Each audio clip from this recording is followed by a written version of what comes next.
Grâce soit rendue à Dieu qui nous donne la victoire par notre Seigneur Jésus-Christ. 1 Corinthiens 15, 57. Quel est le sens du mot victoire? La victoire n'est pas seulement la disparition des manifestations du mal, mais la suppression de la cause profonde du péché. Pour être victorieux, nous ne devons plus rien dissimuler. Nous n'appelons pas toujours le péché par son nom.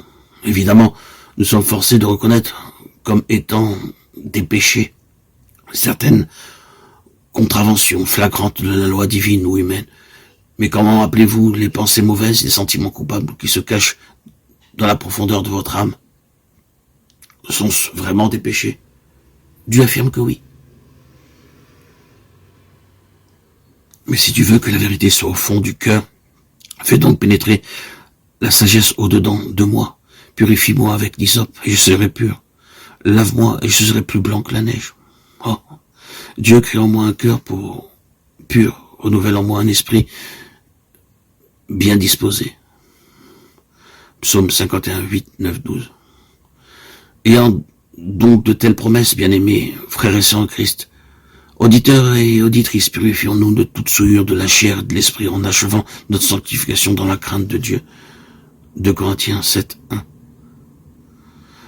Dans toutes ces choses, nous sommes plus que vainqueurs par celui qui nous a aimés. Romains 8, 37.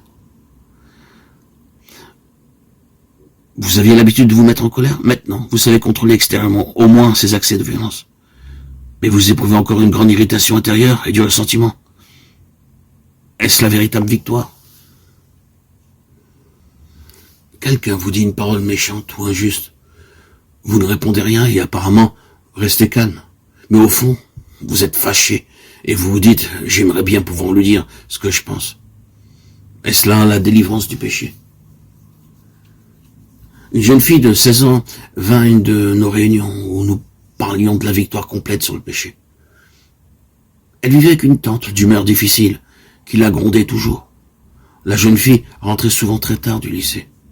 Et lorsque sa tante la reprenait, un peu sévèrement peut-être, elle répondait impoliment. Elle quitta la réunion résolue de rentrer toujours à l'heure et de ne plus répliquer. Elle fit part de ses résolutions à sa tante, qui resta sceptique.